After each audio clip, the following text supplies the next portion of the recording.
സാറേ, കൈയുടെ കുഴയാ അവന്മാർ ഇടിച്ചിളക്കിയത്. ഇപ്പോഴും വേദന സഹിക്കാൻ വയ്യ സാറേ. മാർക്കോയുടെ കൈയുടെ ബലത്തെക്കുറിച്ചൊക്കെ എനിക്ക് നന്നായിട്ട് അറിയാം. അവൻ ഇങ്ങനൊരാളെ കൈ കിട്ടിയാൽ എങ്ങനെ പെരുമാറുമെന്നും അറിയാം. അവൻ ഇങ്ങോട്ടേക്കാണൻ കയറി വരുമോ സാറേ? സാറിനെ വിളിക്കോ മറ്റോ ചെയ്യുകയാണെങ്കിൽ ഞങ്ങൾ ഇവിടെ ഉണ്ടെന്ന് പറയല്ലേ. എടോ, നിസ്സഹായവരെയും നിരപരാധികളെയും മാർക്കോയും അവന്റെ കൂട്ടുകാരൻ ലോപ്പസും ഒന്നും ചെയ്യില്ല. അവനോ അവന്റെ കൂട്ടുകാർക്കോ ആരെങ്കിലും ആപത്തുണ്ടാക്കിയ അവൻ അവരെ തെരഞ്ഞു പിടിച്ച് കൈകാര്യം ചെയ്തിരിക്കും. താൻ കൊട്ടേഷൻ കൊടുത്ത കണ്ണന്റെ അച്ഛന്റെ കൊലയാളി അപ്പുറത്തുണ്ട്.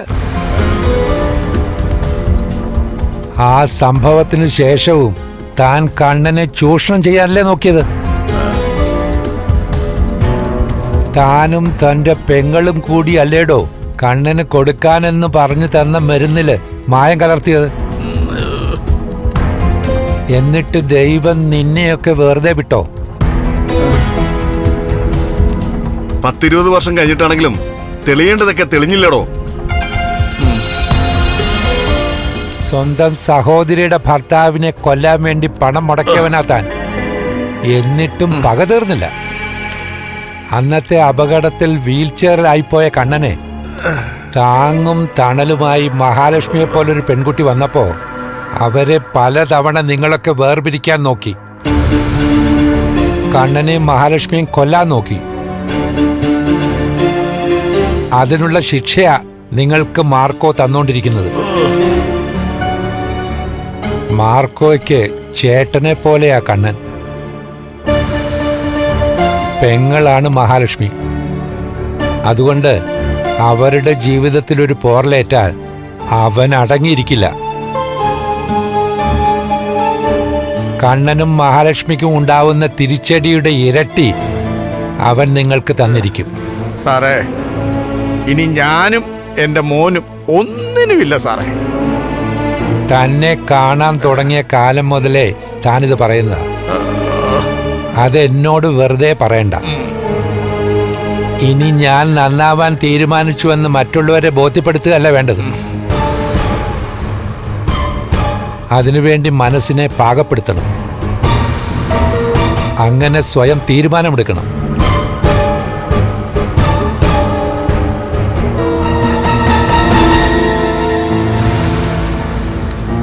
ഒന്നും സംസാരിക്കാൻ കഴിയുന്നില്ലെങ്കിലും പറയുന്നൊക്കെ കേൾക്കാലോ. ഇപ്പോ കുറച്ച് മെച്ചപ്പെട്ടിട്ടുണ്ട്. ഇനി പതുക്കെ നടക്കാനും പറ്റും. നാവിനും കൈകാലുകൾക്കും ചലനശേഷി കിട്ടിയാൽ അതുകൊണ്ട് നല്ലത് ചെയ്യാനും പറയാനും നോക്കണം. വളഞ്ഞ വഴിയിലൂടെ പലതും വെട്ടിപ്പിടിക്കാൻ ശ്രമിച്ചാൽ ഉള്ളതുകൂടി ഇല്ലാതാവുകയുള്ളൂ. അത് സ്വന്തം അനുഭവത്തിലൂടെ പഠിച്ചു കഴിഞ്ഞു അച്ഛനും മകനും. എന്നിട്ടും മനസ്സിലായില്ലെങ്കിൽ അത് രണ്ടാളുടെയും വിധി എന്നേ പറയാൻ പറ്റൂ. ജയബാല, ഇയാളുടെ ശരീരത്തിലൊന്ന് ഒഴിഞ്ഞു കൊടുക്ക്. ശരി സാറേ.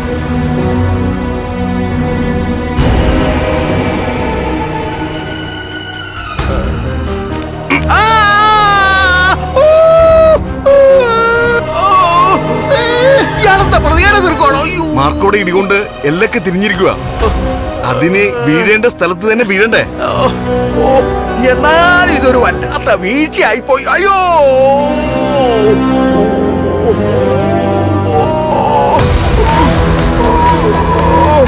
അയ്യോ, അയ്യോ,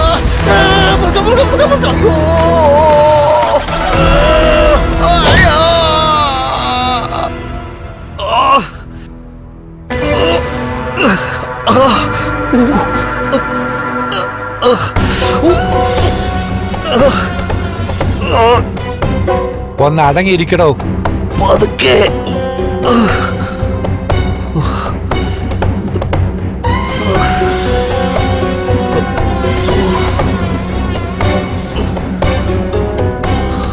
ആ മേഘനാഥനെ പോലെ അത്രയ്ക്ക് കാലിന് ഒടുവും ചതവൊന്നുമില്ല.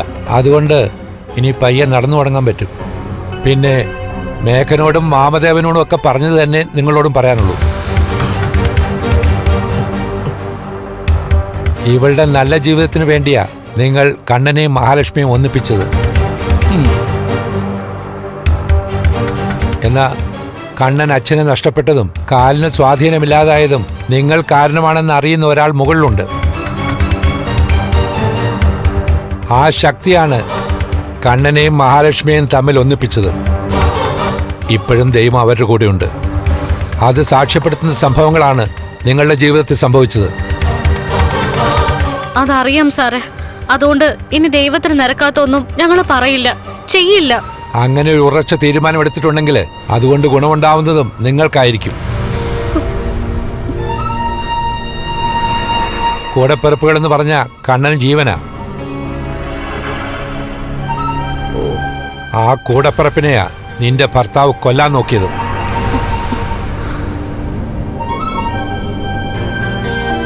നിന്റെ അച്ഛനും ഇവനും ഒക്കെ നിന്നെ സന്തോഷിപ്പിക്കാൻ വേണ്ടിയിട്ടാ, നിന്റെ മുഖത്തെ ചിരി കാണാൻ വേണ്ടിയിട്ടാ സമാനതകളില്ലാത്ത ഓരോരോ പ്രവൃത്തിയും ചെയ്യുന്നത്.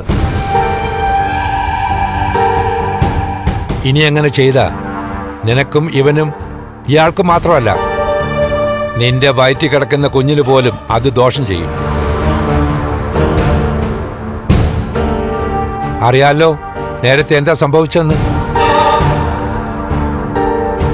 മഹാലക്ഷ്മിയെ കൊല്ലാൻ നോക്കിയിട്ട് മരിച്ചതാരാ?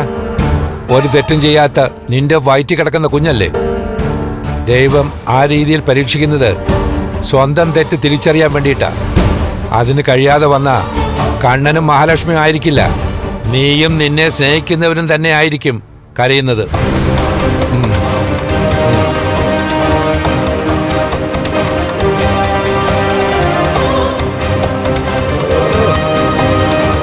തരക്കേടില്ലാത്ത ചികിത്സയാ, അതുകൊണ്ടാണ് ഇവിടെ വന്ന് കിടക്കുന്നത്. പക്ഷേ അതിന് ലോഡ് കണക്കിന് ഉപദേശമാണ് ഈ പുല്ലം തന്നുകൊണ്ടിരിക്കുന്നത്. അവിടെ പറയുന്നതും ഇവിടെ പറയുന്നതും കേട്ട് കേട്ട് മടുത്തു. എങ്ങനെങ്കിലും പഴയപടി ആവണം. എന്നിട്ട് എന്താ ചെയ്യാൻ പോകുന്നേ? എന്തെങ്കിലും തൊഴിൽ ചെയ്ത് എന്റെ മോളെ പോറ്റുവോ? അതോ കണ്ണൻ ചേട്ടാ എന്തെങ്കിലും തരുമോ എന്ന് പറഞ്ഞ് അവന്റെ മുമ്പിൽ പോയി കൈ നീട്ടുവോ? ഇയാളോട് പുറത്തു പോകാൻ പറ. ഞാൻ പോയിക്കോളാടാ. അപ്പുറത്തെ മോനെയും കൊണ്ട് ഒരു കുറുക്കൻ കിടപ്പുണ്ട്. അവൻ ഒറ്റൊരുത്തനാ എന്നോടും എന്റെ മോളോട് ഈ ചതി ചെയ്തത്.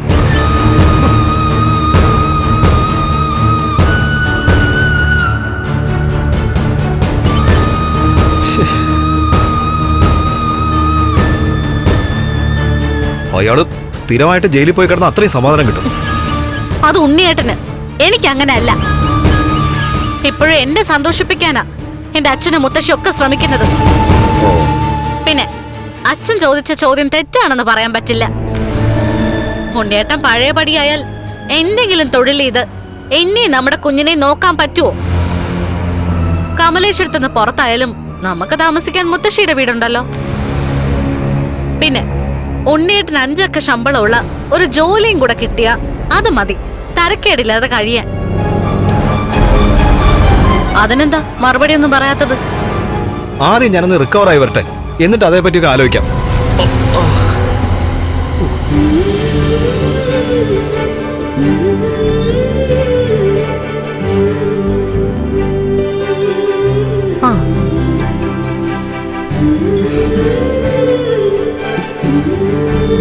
ഇന്ന് ജാനമ്മ പാല് കൊടുത്ത ശേഷം മോൾ ഉണർന്നിട്ടേ ഇല്ല. നേരത്തെ ഉറക്കമില്ലാന്ന് പറഞ്ഞായിരുന്നു ലേഖ പരാതി പറഞ്ഞോണ്ടിരുന്നത്. ഇപ്പൊ ഉറക്കത്തോട് ഉറക്കമായല്ലേ? എന്നാലും ഇങ്ങനൊരു ഉറക്കമുണ്ടോ?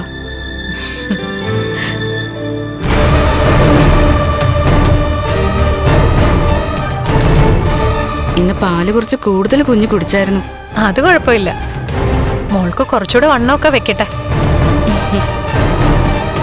കൊച്ചു കുഞ്ഞുങ്ങൾക്ക് കുറച്ച് വണ്ണമൊക്കെ ഉണ്ടെങ്കിലേ കാണാനൊരു ഭംഗിയുള്ളൂ.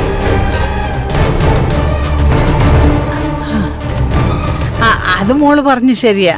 പെൺകുട്ടികൾ കുട്ടിക്കാലത്ത് മുടിയൊക്കെ കെട്ടിവെച്ച് ഒരുങ്ങിയിരുന്നാലേ ശ്രീകൃഷ്ണനെ പോലെ തോന്നണം.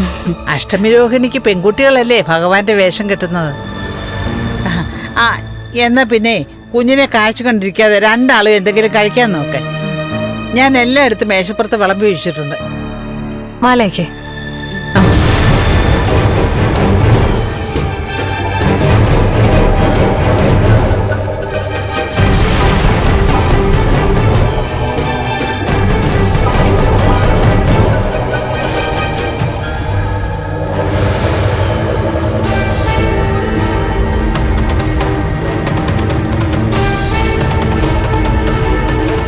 രാത്രിയിൽ എന്തെങ്കിലും സംഭവിക്കുമെന്നാണല്ലോ അവരൊക്കെ പറഞ്ഞത്.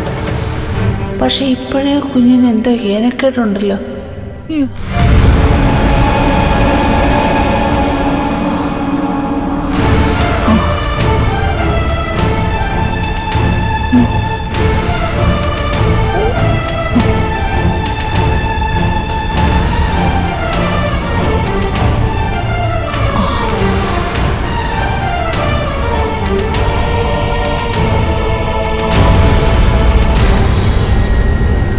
എൻ്റെ ദൈവമേ, എന്താ ഈ വയസ്സാം കാലത്ത് എനിക്ക് ഇങ്ങനൊരു കർമ്മം ചെയ്യേണ്ടി വന്നല്ലോ.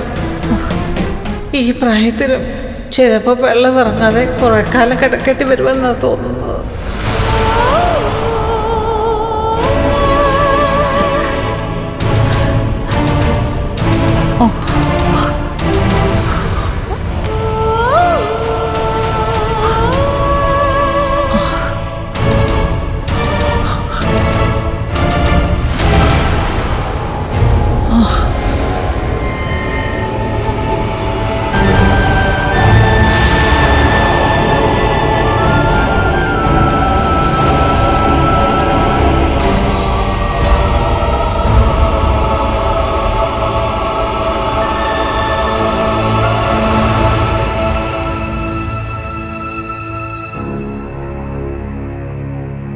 മോള് വന്നായിരുന്നോ?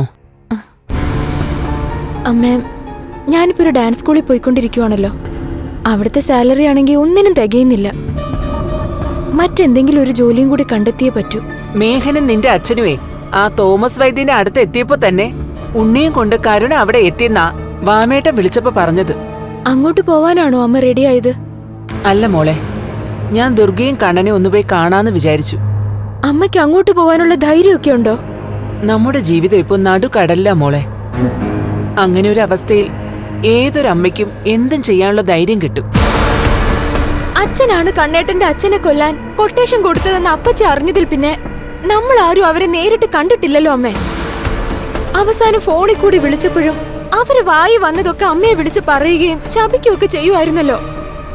അതറിയാം മോളെ, പക്ഷെ നിനക്ക് നല്ല നല്ല കല്യാണ ആലോചനകളൊക്കെ വരുന്നുണ്ട്. ഈ സമയത്ത് കണ്ണന്റെ സഹായം ഇല്ലാതെ ഒന്നും നടക്കില്ല. ഇനി കണ്ണേട്ട് നമ്മളെ സഹായിക്കൂ അമ്മേ? അതൊന്നും അറിയത്തില്ല. കണ്ണൻ മറ്റാരെ പോലെ അല്ലല്ലോ. അവന്റെ മുമ്പിൽ പോയി കരഞ്ഞ് കാല് പിടിച്ചാൽ ചിലപ്പോ കാര്യങ്ങളൊക്കെ നടന്നെന്ന് വരും. നിന്റെ കല്യാണം അവൻ തന്നെ മുമ്പിൽ നിന്ന് നടത്താമെന്ന് കണ്ണൻ നേരത്തെ ഉറപ്പ് തന്നതാണല്ലോ. അവന് നമ്മളോടുള്ള വൈരാഗ്യം ഇപ്പോ ആരെ തണുത്തിട്ടുണ്ടെങ്കിലേ അവൻ ചിലപ്പോ വാക്ക് മാറത്തില്ല മോളെ. അമ്മ എന്തോ ഈ പറയുന്നേ?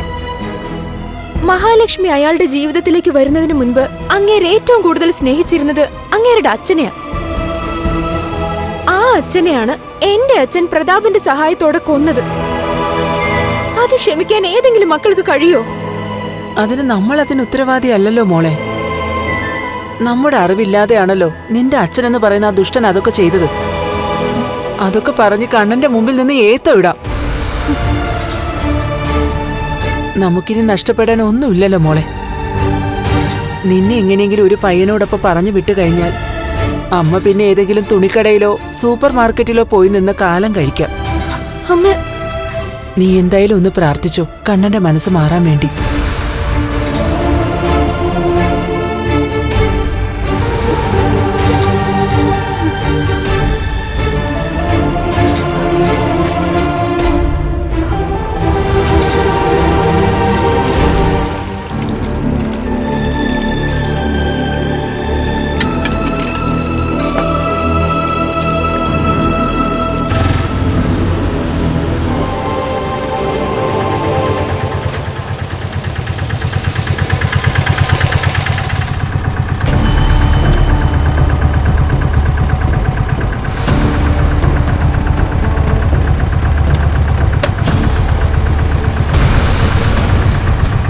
എത്രയായി? 100 രൂപ.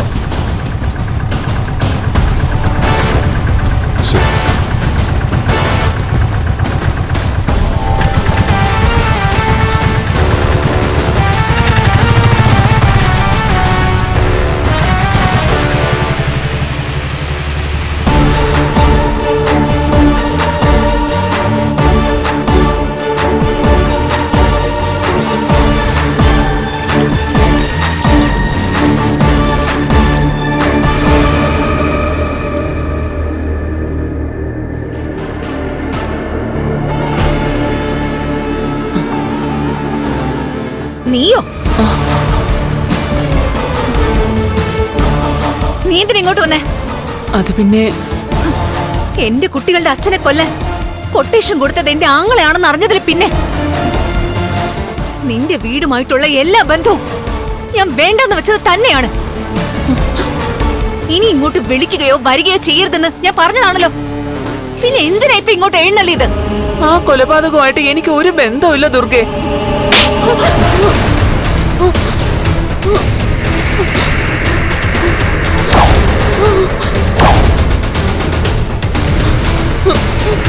നീ എന്റെ ഏട്ടത്തിയൊക്കെ ആയിരുന്നു.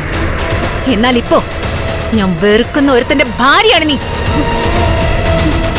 അതിനി മരണം വരെ അങ്ങനെ തന്നെ ആയിരിക്കും. ദിവസങ്ങൾ കഴിയുന്തോറും നിന്നോടൊക്കെയുള്ള ദേഷ്യവും ശത്രുതയും കുറയൊന്ന് കരുതണ്ട. ഇനി നിനക്കൊക്കെ കണ്ണന്റെ നിന്നും എന്തെങ്കിലും സഹായം കിട്ടുമെന്നുള്ള പ്രതീക്ഷ വേണ്ട. കണ്ണന്റെ അച്ഛനെ, അതായത് എന്റെ ഭർത്താവിനെ കൊല്ലാൻ പണം മുടക്കിയ കൊലയാളിയുടെ ഭാര്യയ്ക്കും മക്കൾക്കും ഇനി ഈ വീട്ടിൽ ഒരു സ്ഥാനമില്ല. മാമേട്ടനോടുള്ള ദേഷ്യം ഞങ്ങളോട് തീർക്കണോ ദുർഗെ? ജീവിക്കാൻ ഒരു ഗതിയും ഇല്ലാതെ നട്ടം തിരിയോ, ആരും സഹായത്തിനില്ല. അങ്ങനൊരവസ്ഥയിലെ നിനക്കൊക്കെ ഇത്തിരി ആത്മാഭിമാനം ഉണ്ടെങ്കിൽ അധ്വാനിച്ച് ജീവിക്കാൻ നോക്കണം. അതിന് കഴിയുന്നില്ലെങ്കിലേ മക്കളെ കൊണ്ട് നീ പോയി ഭിക്ഷ എടുക്കണം.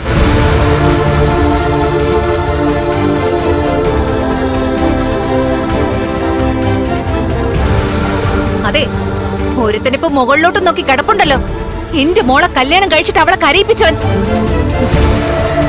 അവനെ വിരിച്ചൊരിടത്ത് കിടത്തിയിട്ട് ആൾക്കാരുടെ മുന്നിൽ ഇങ്ങനെ കൈ നീട്ടി നിന്നാ മതി, എന്തെങ്കിലുമൊക്കെ കിട്ടിയെന്ന് വരും.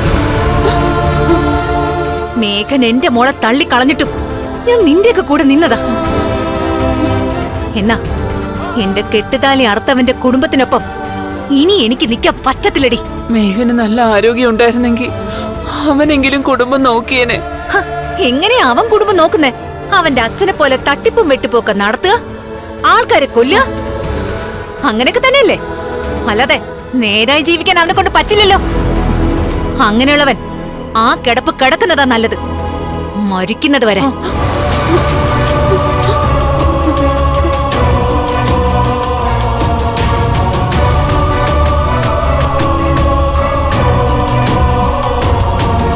ഇപ്പൊ നിനക്കറിയോടി, ആ സംഭവത്തിന് ശേഷം എന്റെ ഇളയ മോനെയും മരുമോളെയും ഞാൻ തള്ളിക്കളഞ്ഞിരിക്കുക.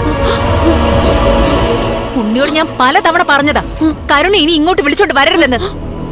പക്ഷെ അവൻ കേട്ടില്ല. കരുണയെ വിളിച്ചോണ്ട് വന്നു എന്ന് മാത്രമല്ല, അവന്റെ അച്ഛൻ മരിച്ചതിന് ശേഷം അമ്മാവന്റെ ഉപദേശം കേട്ട് വീണ്ടും കണ്ണനെ കൊല്ലാൻ നോക്കി.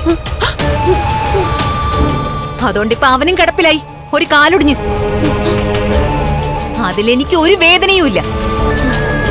ഞാൻ പ്രസവിച്ചതല്ലെങ്കിലും കണ്ണനോളം സ്നേഹം എനിക്കിപ്പോ ഉണ്ണിയോട് ഇല്ലടി. അത്രയ്ക്ക് എന്റെ മനസ്സിനെ മാറ്റിയെടുത്തു നിന്റെ ഭർത്താവ്. കണ്ണനെ ഞാനൊന്ന് കാണാൻ വന്നതാ. നീ കണ്ണനെ കാണണ്ട, ആരെയും കാണണ്ട. മര്യാദയ്ക്ക് വന്ന വഴി പോവാൻ നോക്ക്.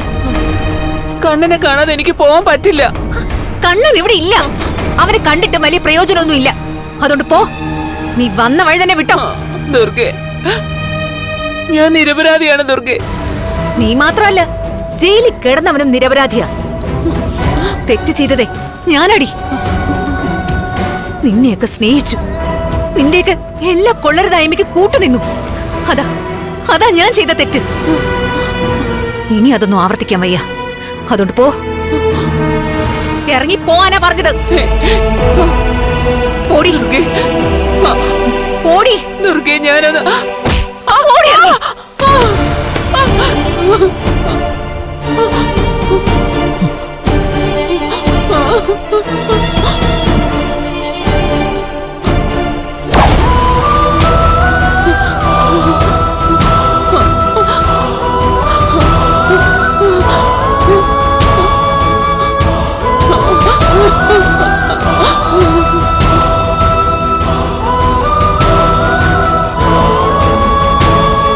വന്നിരിക്കുക, കണ്ണീരും കാണിച്ച് പ്രാരാബ്ദങ്ങൾ പറയാനായിട്ട്.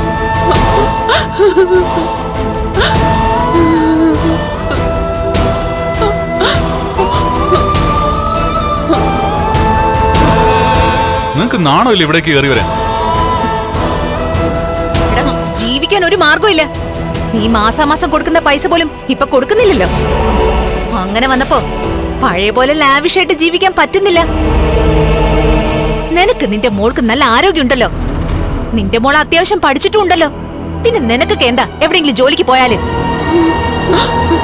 ഉണ്ണിയുടെ കാര്യമൊക്കെ അറിഞ്ഞു കാണുമല്ലോ.